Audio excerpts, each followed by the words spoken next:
That night, between the clinking champagne glasses and thumping bass, my work dress fell from the second-floor balcony onto the wet lawn, followed by my entire suitcase. Mom said, "Go live on the streets," while my cousin laughed, "She's homeless now."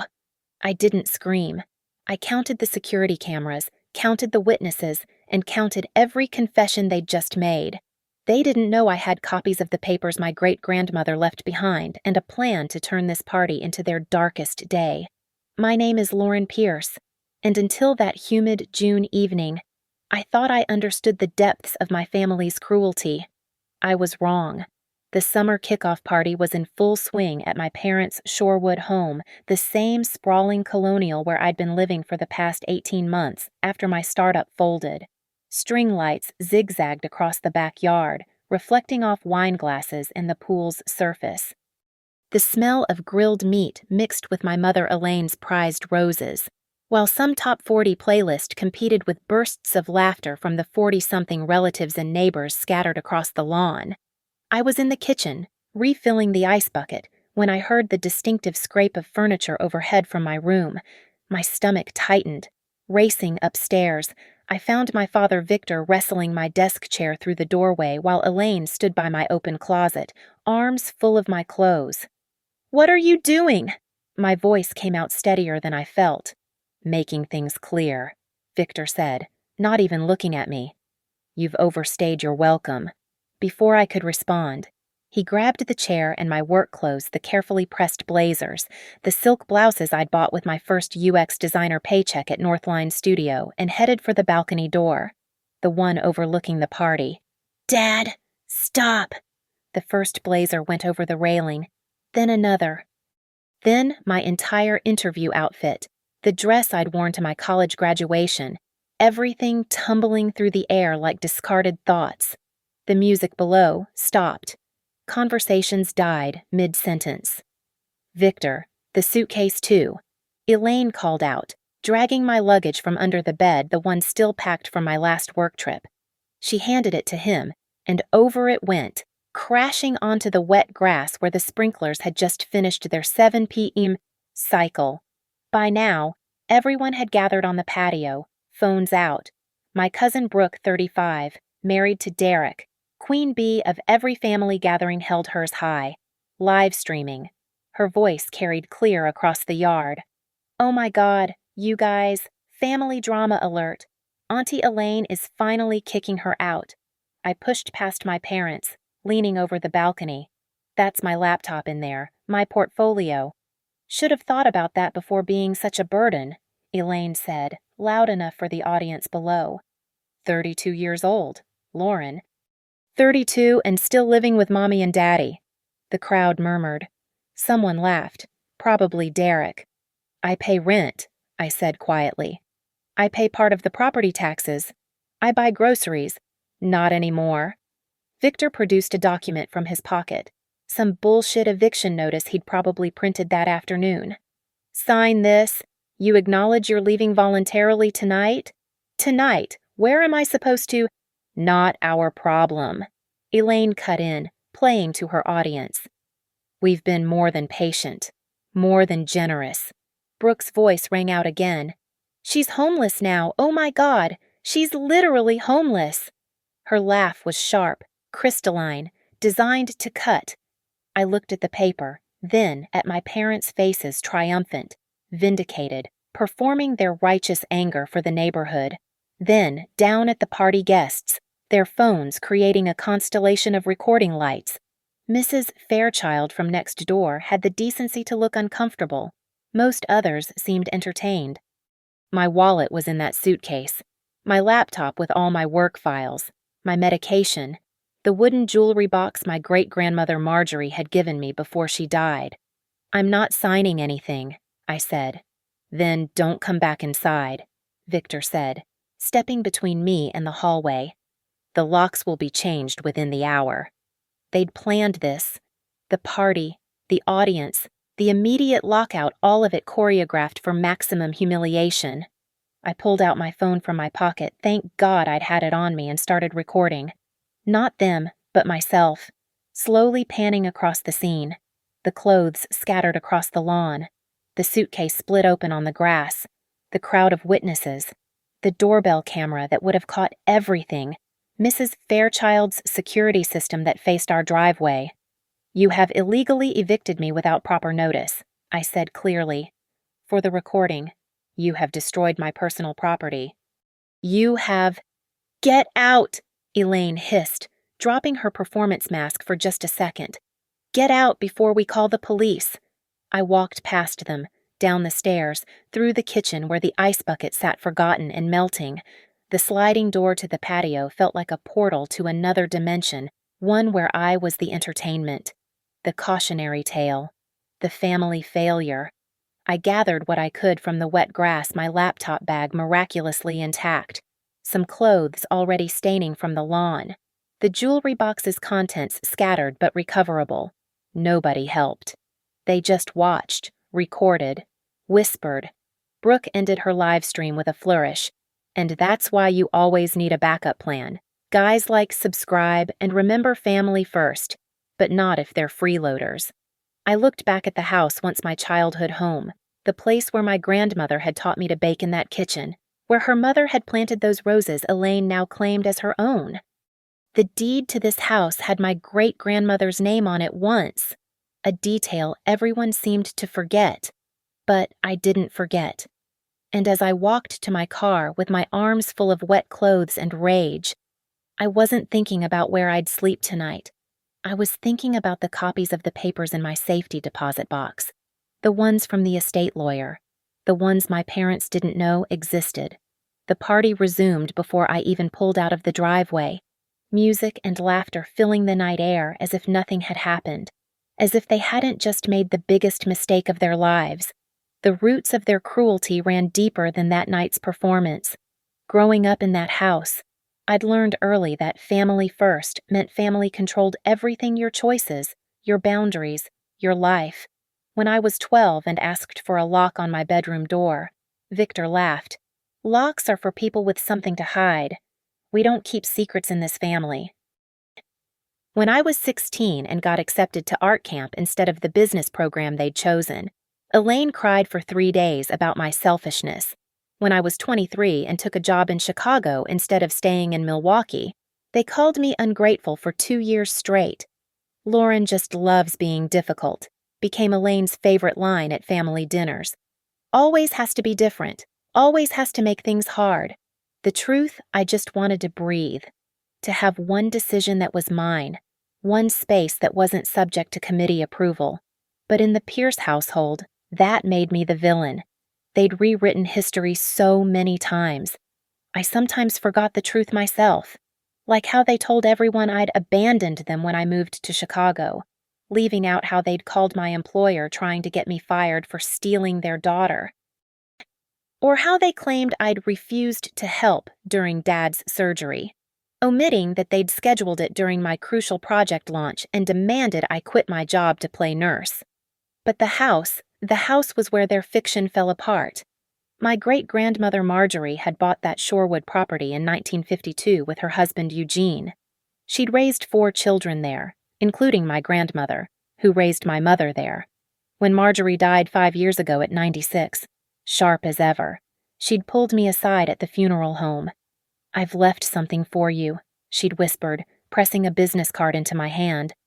"Call this lawyer. Don't tell your parents until you need to." I'd thought it was money, maybe some bonds. I'd called the lawyer, Mr. Brennan, who'd explained that Marjorie had added a deed addendum years ago, a complex legal instrument that gave me a percentage of ownership interest in the house upon her death. Not enough to kick anyone out, but enough to matter if the house was ever sold, or if I was denied reasonable access to my childhood home. She was concerned, Mr. Brennan had said carefully, about family dynamics. She wanted to ensure you'd always have a connection to the family property. I'd kept it quiet, filed away the papers, figured I'd never need them, even when I moved back after my startup failed, even when they started their campaign of small humiliations comments about my failure, jokes about my single status. Brooke's constant social media posts about successful families I held back, because despite everything, they were still my parents. And I was still stupid enough to hope they'd change. The financial piece was what they'd never admit publicly. For the past 18 months, I'd paid $800 monthly in rent, plus covering a third of the property taxes, about $1,200 quarterly. I bought groceries, paid for utilities upgrades, even covered the new water heater when theirs broke. All documented, all traceable through bank records. Family helps family, they'd said when taking my money. But apparently, family also threw family's belongings onto wet grass for entertainment. Brooke had been circling me like a shark since I'd moved back. She'd built her entire online persona around being the perfect suburban mom with the perfect family life, and my presence single, child-free, career-focused, threatened her narrative. Every family gathering became content, teaching my poor cousin about meal prep, helping Lauren understand work-life balance, why some people just aren't meant for success, tough love talk. Her followers ate it up. The worse she made me look, the better she looked by comparison. And my parents loved it. Elaine would share every post, adding comments like, "We try so hard with her, and some people just can't be helped." The night they threw me out wasn't spontaneous. Looking back, I could see the breadcrumbs, the questions about my plans, the suggestions about independence, Victor measuring my room 2 weeks ago for renovations, Elaine asking if I'd backed up my computer files, just in case. They'd planned it all, the party for witnesses, the dramatic balcony scene for impact, Brooke with her camera ready, even the sprinklers who runs sprinklers right before a party unless you want the ground wet, the clothes ruined, the humiliation complete. But here's what they didn't know. Great-grandmother Marjorie had played a longer game.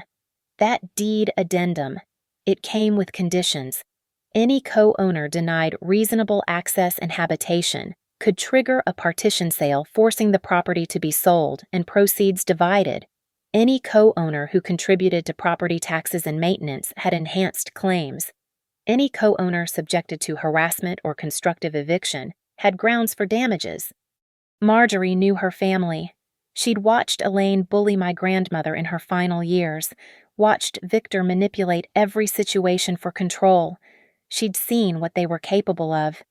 "They'll try to push you out one day," she'd told me at that funeral, her ancient hands surprisingly strong on mine.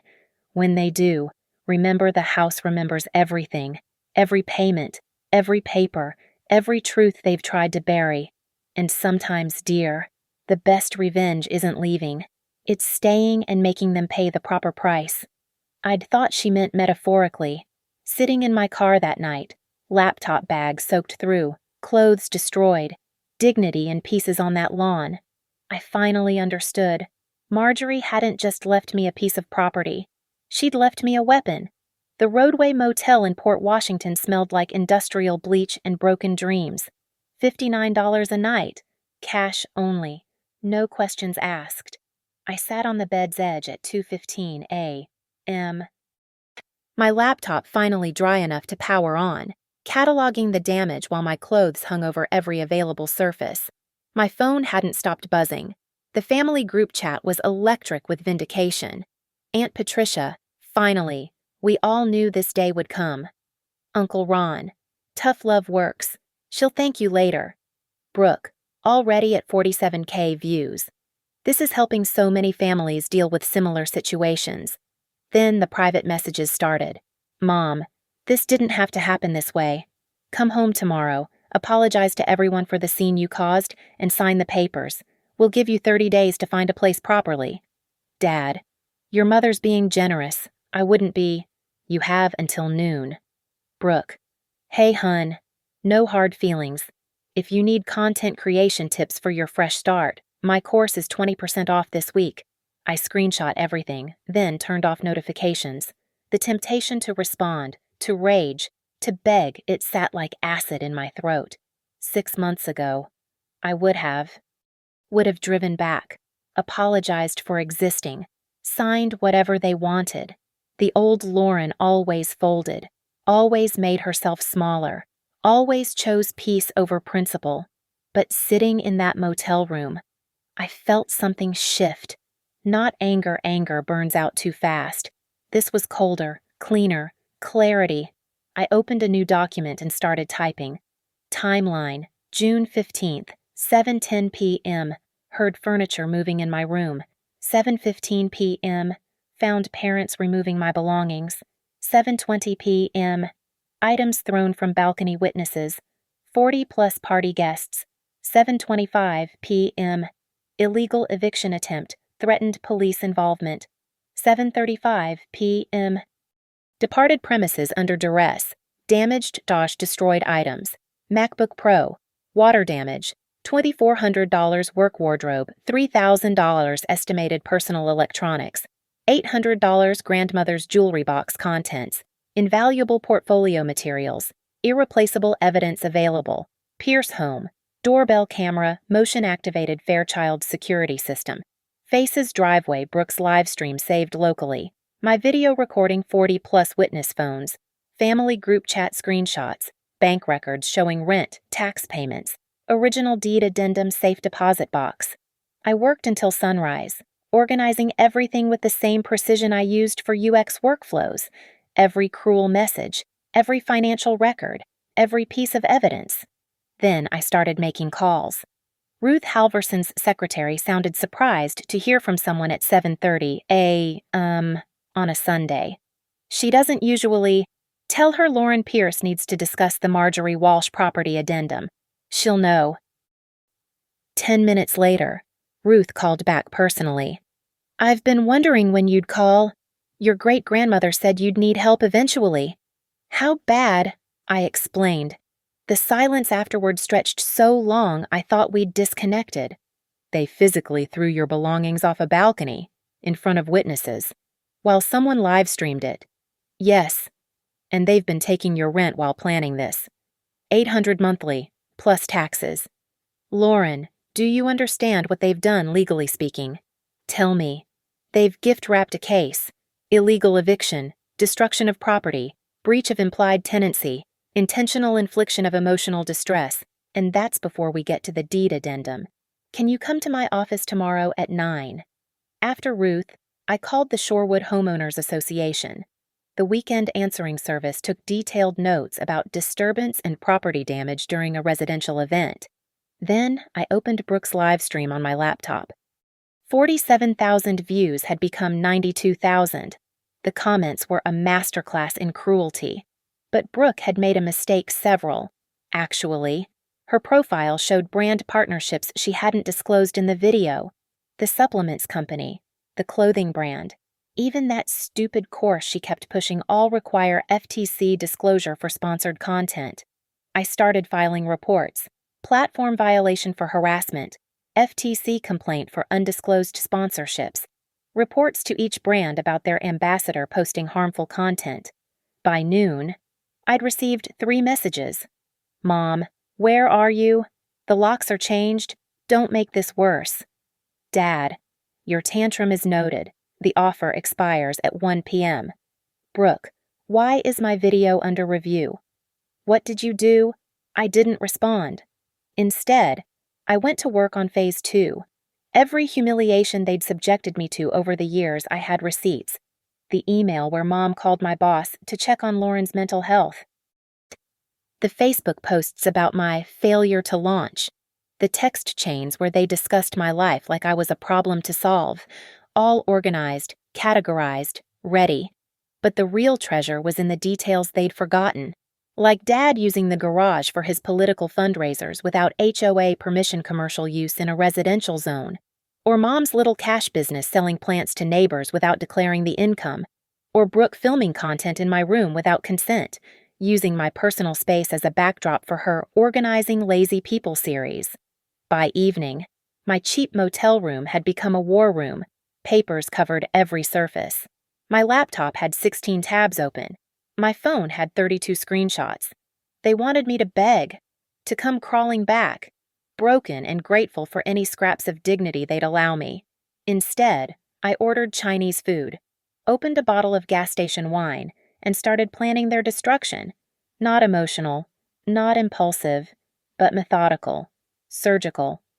My phone rang at 8:45 p.m., an unknown number. Lauren, it's Mrs. Fairchild. I saved some of your things. The photos that scattered from your grandmother's box. They landed in my garden. I thought you should know. Thank you. I managed through the sudden thickness in my throat. What they did wasn't right. My cameras caught everything, if you need them. After she hung up, I looked at the timeline again.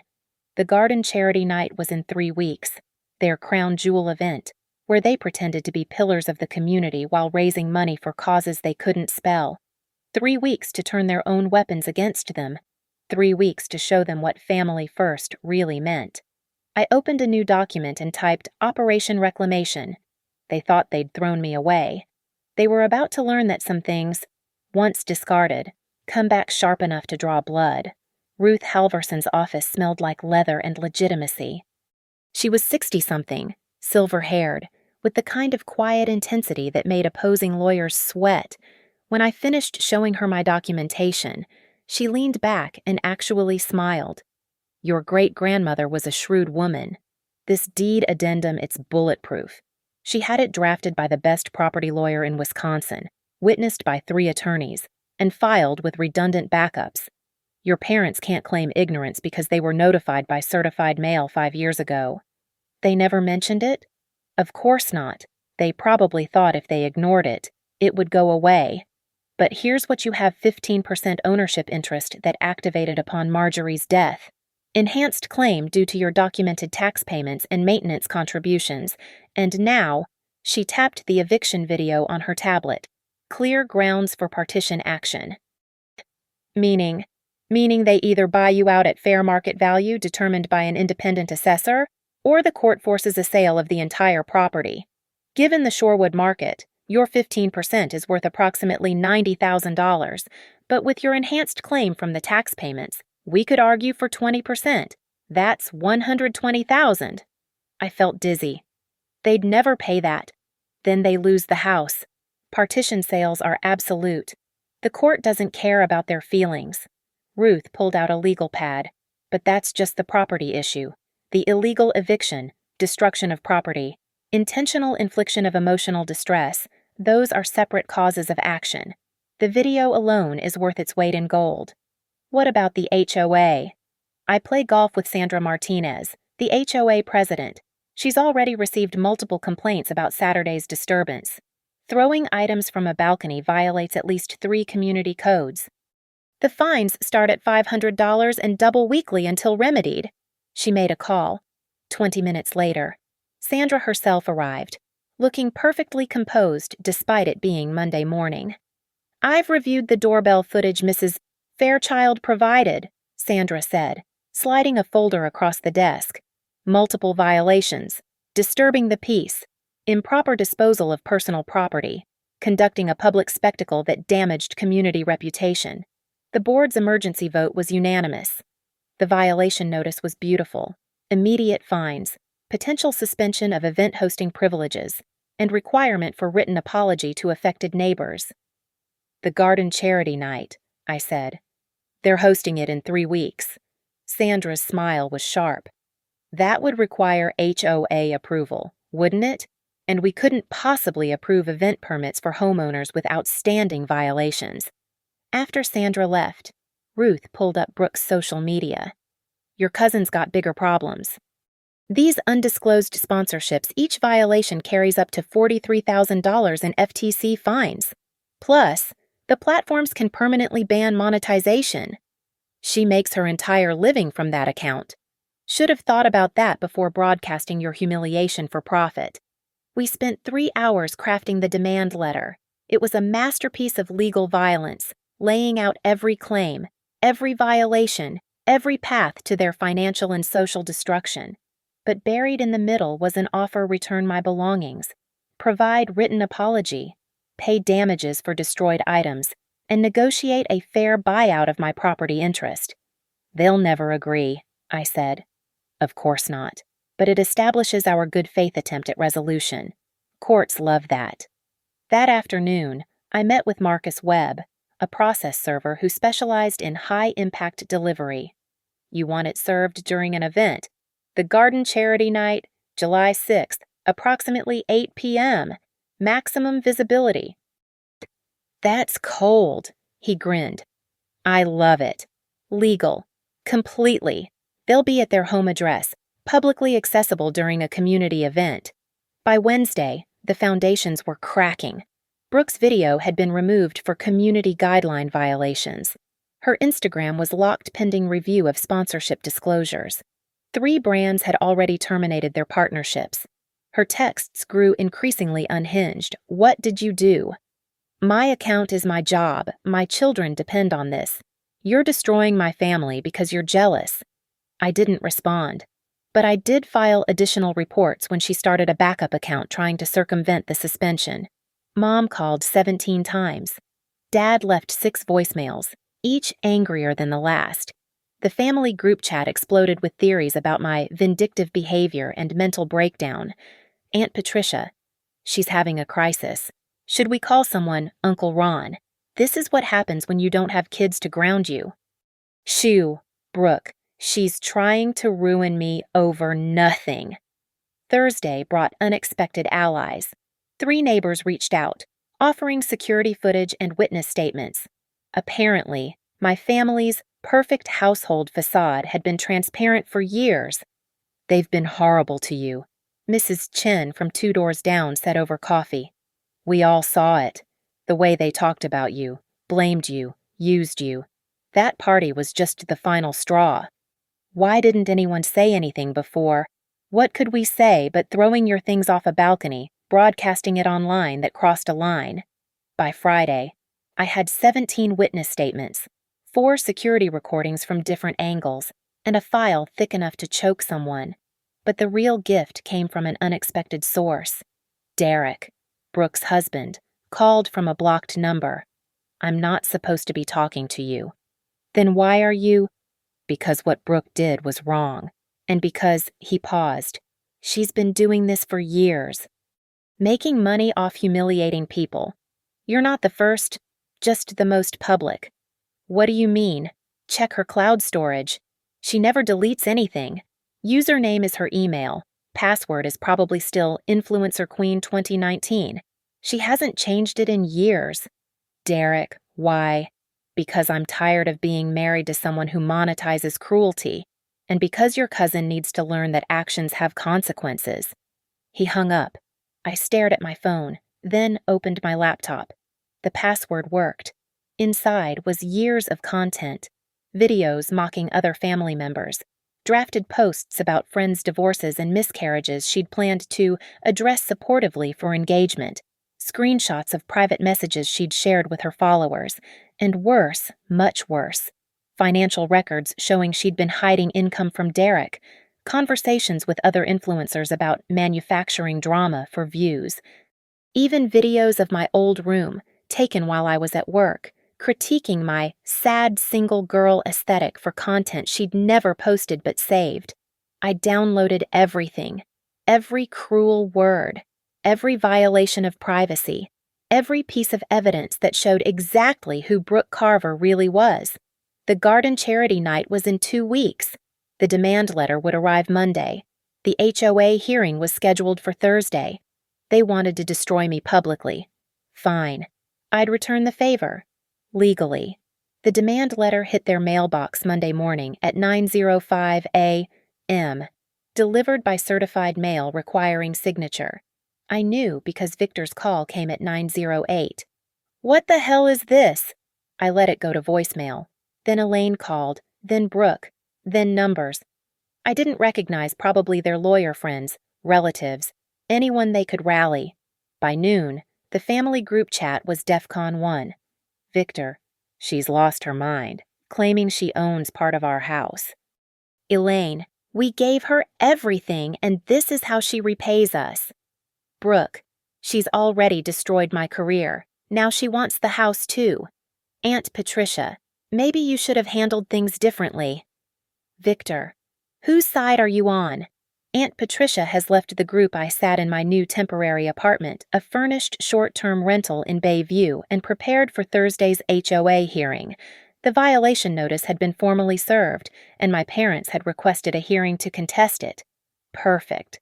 I organized my presentation, the footage from multiple angles, witness statements, screenshots of Brooke's live stream comments showing the intentional nature of the humiliation. But the masterpiece was the audio I'd extracted from Mrs. Fairchild's security system, crystal clear sound of my mother saying, "Let's make sure everyone sees this. She needs to be taught a lesson." Wednesday night, Brooke tried calling from Derek's phone. "Please," she said when I answered. "My account is everything. My kids' college funds, our mortgage, everything comes from my content. You've made your point." "My point?" I kept my voice level. "You broadcast my humiliation to 90,000 strangers while laughing about me being homeless. You've made content from my pain for years. But sure, tell me about your mortgage." "I'll take it down. I'll apologize publicly." "It's already down. Platform removed it, remember." "I mean, really apologize. Say I was wrong, that you're not what I said." "I'm not negotiating with you. Brooke, you made your choices. This is because you're jealous, because I have a family and you don't." I hung up, but her words gave me an idea. I pulled up the cloud storage Derek had revealed, found the folder labeled Lauren Content Unused, dozens of videos and photos taken without my knowledge. But one stood out, a video from last Christmas where Brooke had secretly recorded me crying in my room after another family pile-on, with her whispered commentary, "This is what failure looks like. But don't worry, I'll keep helping her for content." I added it to my HOA presentation. Thursday's hearing was held at the community center. I arrived early, setting up my laptop and materials. My parents walked in with their lawyer, some golf buddy of Victor's who looked like he'd rather be anywhere else once he saw my evidence binders. Sandra Martinez and 4 board members sat at the front table. The room was surprisingly full, apparently. Neighborhood drama was better than cable. "We're here regarding the violations issued for the incident on June 15th, Sandra began. "Mr. and Mrs. Pierce, you've contested these violations." Their lawyer stood. "My clients were simply helping their daughter move out." "There was no violation." "May I present evidence?" I interrupted. Sandra nodded. I started the footage. The room watched in silence as my belongings flew from the balcony. The gasps started when the audio kicked in Elaine's cruel words, Victor's threats, Brooke's cackling, "She's homeless now." This is taken out of context. Their lawyer started. I played the second angle, then the third, then the screenshots of the live stream with timestamps, then the witness statements, read aloud by Sandra herself. Mrs. Simmons states, "The Pierces deliberately threw clothing and electronics from their second-story balcony while guests watched and recorded. It was disturbing and inappropriate." Mr. Robinson writes, "They turned a private family matter into public entertainment. My children were present and asked why the family was being so mean." But the killing blow was Brooke's unused video from Christmas, showing her pattern of exploitation. "This person," I said, "used our family home as a content studio for cyberbullying. My parents not only allowed it but participated." The board barely deliberated. Unanimous confirmation of all violations. Fines of $2,000, doubling weekly until formal written apologies were issued to all affected neighbors, and the real hurt suspension of all event hosting privileges pending resolution. "But the garden charity night," Elaine sputtered, "will need to be relocated or canceled," Sandra said firmly.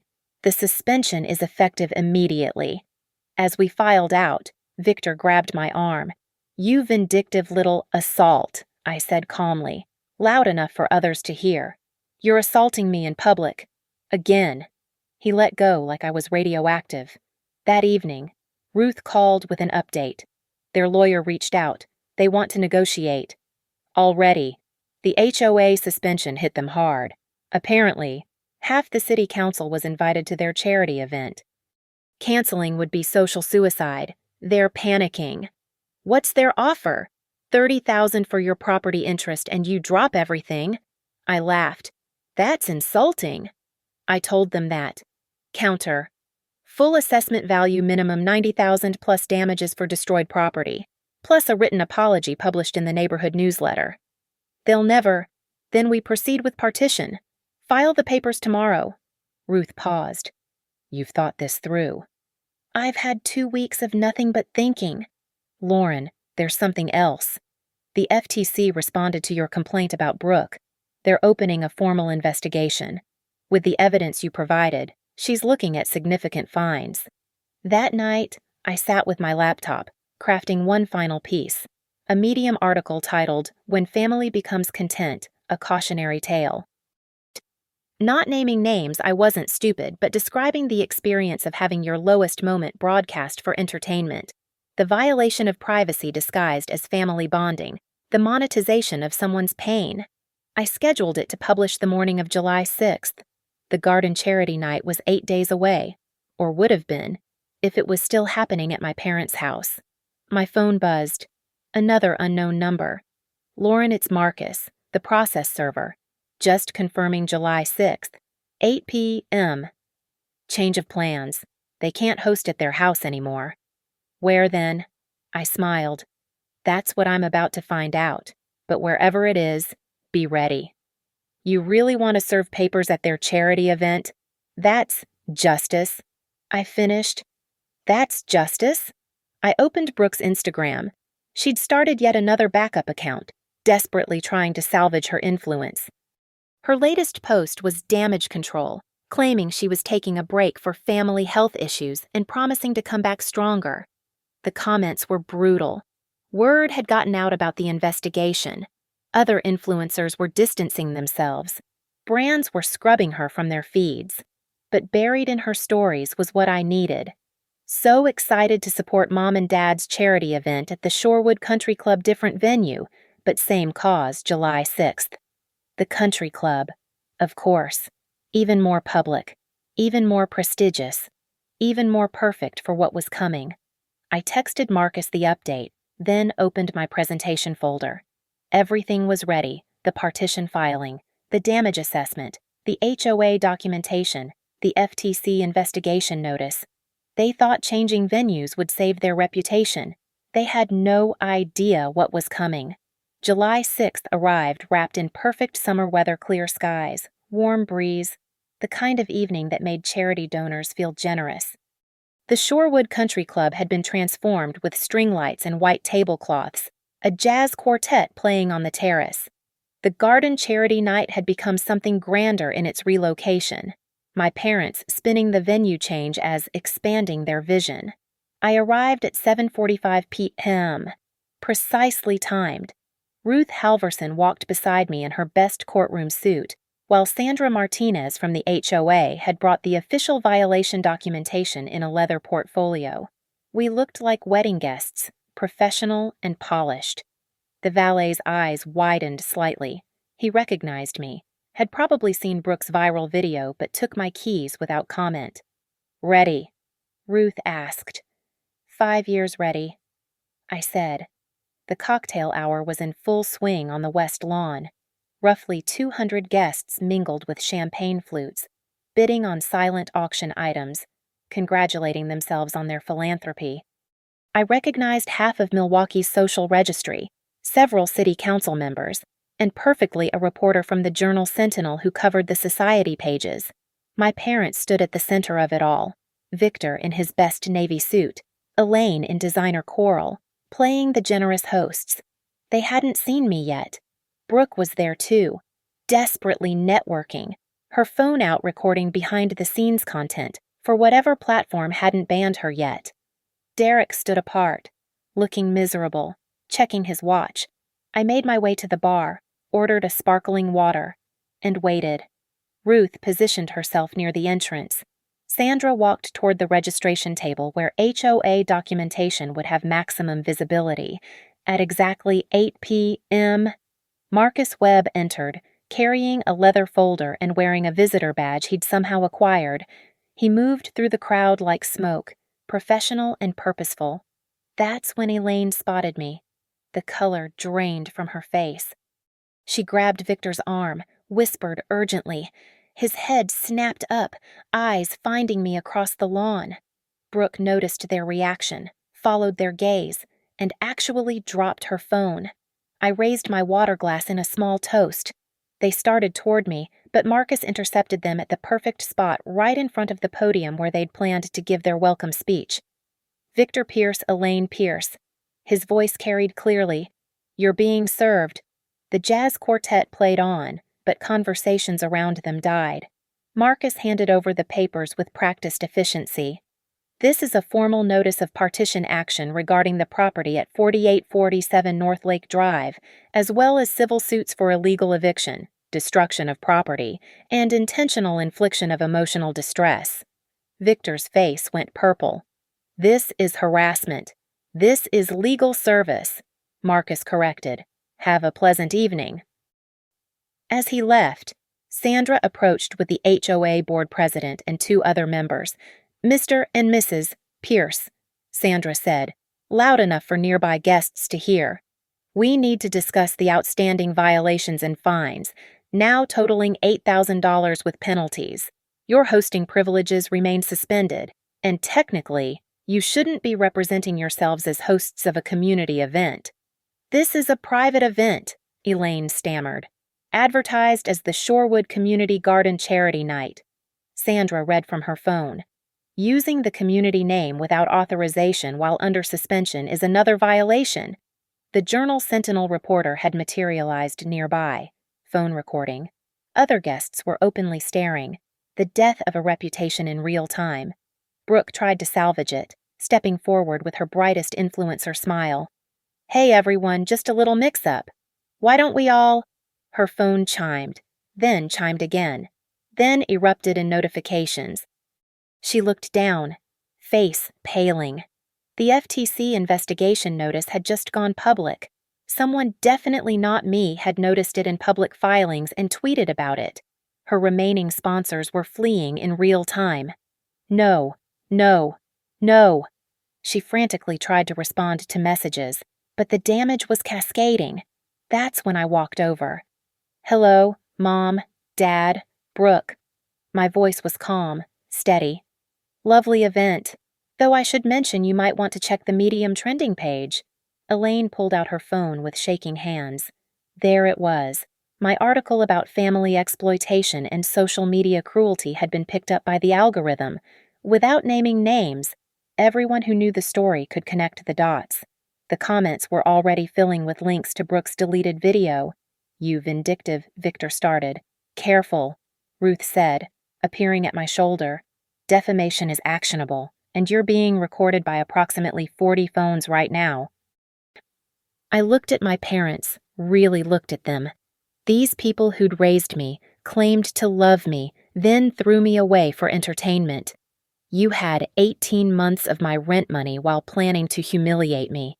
You destroyed my belongings, called me homeless, laughed while I gathered my things from wet grass. You did all of that because you could, because you thought I was powerless. My voice never rose, but it carried across the silent lawn. But Great-Grandma Marjorie knew what you were. She made sure I'd have recourse. So here's what happens now. You buy out my property interest at full market value, or we force a sale. You pay the HOA fines, or face legal action. You settle the civil suits, or we go to trial with all this evidence. I gestured to the crowd of witnesses. Your choice. But either way, your charity night is over. The country club's event coordinator appeared, looking mortified. "Mr. Pierce, given the circumstances, we need to discuss whether this event should continue." The dominoes kept falling. Guests were already making excuses to leave. The reporter was typing furiously. Brooke was crying, mascara running, as Derek led her away. The jazz quartet, sensing the mood, quietly packed up. I turned to go, but stopped for one last word. "That night, you said I was homeless, but you were wrong. I've never been more at home than I am right now, standing in my truth while you stand in the wreckage of your lies." I walked through the crowd, head high. Behind me, I heard Elaine start to sob, Victor shouting at the lawyer on his phone, the event coordinator calling security. In the parking lot, Ruth caught up with me. "That was necessary," I finished. I was going to say brilliant, but yes, necessary too. My phone buzzed. A text from Mrs. Fairchild. Saw the article. Your great-grandmother would be proud. The photos from her jewelry box are safe whenever you want them. I sat in my car, watching the country club empty as their grand charity night collapsed. No violence, no screaming, no dramatic confrontation, just the quiet inevitability of consequences finally arriving. They'd wanted to throw me away. Instead, they'd thrown away everything that mattered to them: reputation, standing, the illusion of being good people. The valet brought Victor's car around, and I watched my parents climb in, aged 10 years and 10 minutes. Brooke and Derek's Tesla pulled out behind them, her still visibly crying in the passenger seat. The garden charity night was over, but my new life, one built on truth instead of their lies, was just beginning. The country club's manicured lawn became a theater of destruction, each revelation landing like a precision strike. The HOA president had just finished reading the violation list when more dominoes began to fall. Furthermore, Sandra announced, her voice cutting through the murmur of scandalized guests, there's the matter of unreported commercial activity. Mr. Pierce has been using the residential property's garage for political fundraising events without proper permits. A city councilman who'd been inching toward the exit stopped mid-stride, his face flushing. Several political donors in the crowd exchanged alarmed glances. They'd attended those garage fundraisers, possibly violating campaign finance regulations. That's completely false, Victor sputtered. But his protest died as Sandra produced photographs. Date-stamped security footage from multiple neighbors, she said, showing images on her tablet for those close enough to see. 23 separate commercial gatherings over the past year. Each violation carries a $1,000 fine, $23,000, plus the $8,000 already accumulated. The math was visible on every face. Then my phone buzzed. Perfect timing. I'd given Derek one last gift before arriving, knowing he'd use it. He'd just posted on his personal Facebook, after much consideration, I'm filing for divorce. Some things you can't unsee, some cruelties you can't support. Brooke's phone exploded with notifications. She looked down, gasped, and screamed, Derek, no. But he was already gone, his Tesla's taillights disappearing down the country club drive. You did this! She shrieked at me, mascara streaming. You turned him against me. No, I said quietly, but the acoustic design of the terrace carried my words perfectly. You did that yourself when you chose cruelty as content. I just showed him the receipts. Ruth stepped forward with another document. Ms. Carver, while we have witnesses, you should know you're also being sued for invasion of privacy, unauthorized use of likeness, and commercial exploitation. Those videos you took in my client's room without consent, every single one is actionable. The Journal-Sentinel reporter had moved closer, openly recording now. Ms. Pierce, she called out. Carolyn Hughes from the Journal-Sentinel. Is it true you've claimed partial ownership of your parents' home based on an inheritance from your great-grandmother? Before I could answer, a new voice cut through the chaos, elderly but sharp. It's completely true. I witnessed Marjorie sign those papers myself. Everyone turned. Mrs. Dorothy Kellner, 93 years old and the neighborhood's longest resident, walked forward with her caregiver. She was Milwaukee old money, the kind of person whose word carried more weight than any legal document. Marjorie Walsh was my best friend, Mrs. Kellner continued, her voice carrying the authority of decades. She knew exactly what this family was capable of.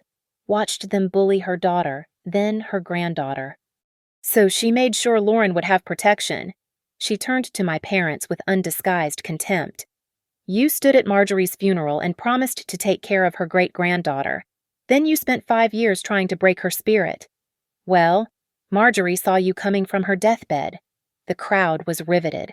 This wasn't just family drama anymore. This was neighborhood history being revealed. Old money scandal being exposed. My phone buzzed again. The Medium article had been picked up by Reddit, Twitter, and now a local news blog. Garden Partygate was trending in Milwaukee.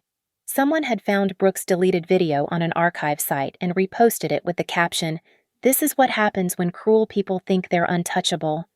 Victor's phone rang his lawyer. Probably. He answered it, his face growing paler with each word. When he hung up, he looked broken. "They're recommending we settle," he said to Elaine, his voice hollow. "All of it. The property claim, the damages, everything. Fighting it could cost us the house entirely." But that's our home," Elaine wailed. "No," I said, and everyone turned to me. "It's Great-Grandma Marjorie's home. You just lived in it, and you turned it into a stage for cruelty." I pulled out my phone, showing them the screen. $120,000 for my 20% share the assessment came back this morning, accounting for my tax payments and maintenance contributions, plus $15,000 for destroyed property and emotional distress, plus the HOA fines you've accumulated, plus Brooke's separate legal issues. The math was staggering. Several guests gasped. "Or," I continued, "we can do this the hard way. Public trial. Every piece of evidence entered into record. Every cruel text. Every vindictive post. Every moment of that night when you threw my life onto wet grass for entertainment." Brooke's phone rang her mother-in-law. She answered desperately. "Patricia, please, I can explain." But I could hear Patricia's voice from 10 feet away. "Derek showed us everything, the hidden income, the secret accounts, the videos mocking our family. You're done. Brooke, don't come near my son or my grandchildren until the lawyers sort this out." Brooke collapsed onto a chair, phone falling from her hand. In 2 hours, she'd lost her platform, her sponsors, her husband, and now her children's grandmother's support. The country club's general manager appeared, looking deeply uncomfortable. "Mr. and Mrs. Pierce, I'm afraid I need to ask you to settle the evening's charges and vacate the premises. This event has become disruptive to our other members. They were being kicked out of their own charity event, but I wasn't done. Not quite. One more thing," I said, loud enough for everyone to hear. "That night, Mom said I should be grateful for family. Dad said I was nothing without them. Brooke said I was homeless." "Sir," I looked at each of them in turn. "But family doesn't throw your belongings off balconies. Family doesn't monetize your pain. Family doesn't laugh when you're on your knees picking up your grandmother's photos from wet grass." My voice grew stronger with each word. "You're right, though. I am homeless in the sense that I'll never call any place with you in it home again. But I'm not nothing. I'm Marjorie Walsh's great-granddaughter. I'm a woman who refused to sign your lies, and I'm the person who showed everyone exactly who you really are." The silence was complete. Even the summer crickets seemed to pause. Then, from the back of the crowd, someone started clapping, Mrs. Fairchild. Then Mrs. Kellner joined, then another neighbor, and another. Not everyone many stood frozen in social horror, but enough to show that the neighborhood had seen, had known, had been waiting for someone to finally say it. Victor grabbed Elaine's arm. "We're leaving." "The papers," their lawyer protested. "I'll sign whatever she wants," Victor said, defeat in every word. Just send them to the house." They left in ruins, Elaine crying. Victor silent, Brooke stumbling behind them, alone since Derek had taken their car. The charity night died with their departure, guests scattering like startled birds, gossip already flying faster than cars. The reporter approached me one last time. "Ms. Pierce, any final comment?" I thought for a moment, then smiled the first real smile I'd felt in weeks. "Yes, my great-grandmother used to say that the truth doesn't need elaborate staging. It just needs someone brave enough to tell it. Tonight, I finally understood what she meant. The papers arrived at 9 Amai, sharp, the following Monday, delivered by Ruth herself to my temporary apartment. Victor had signed everything: the property buyout at full assessment value, the damage settlements, even a formal admission of wrongful eviction. $135,000 total, to be paid within 30 days or the house would face forced partition sale. "He didn't even negotiate," Ruth said, setting down the documents. His lawyer told me Victor said, "Just make it stop."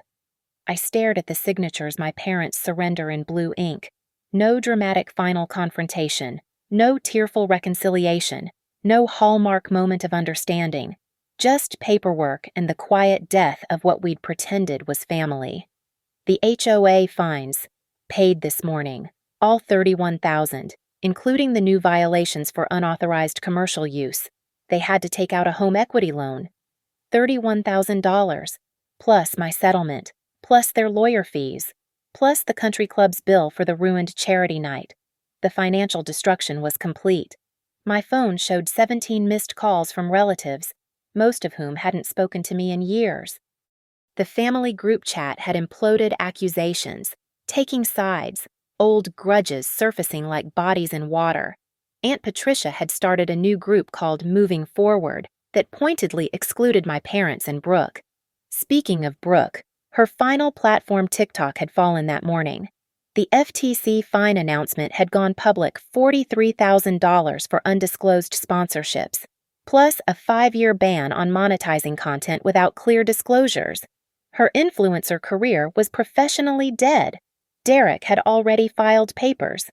According to Mrs. Fairchild, who'd heard from Patricia, he'd moved back with his parents and filed for primary custody, using Brooke's own videos as evidence of unstable behavior.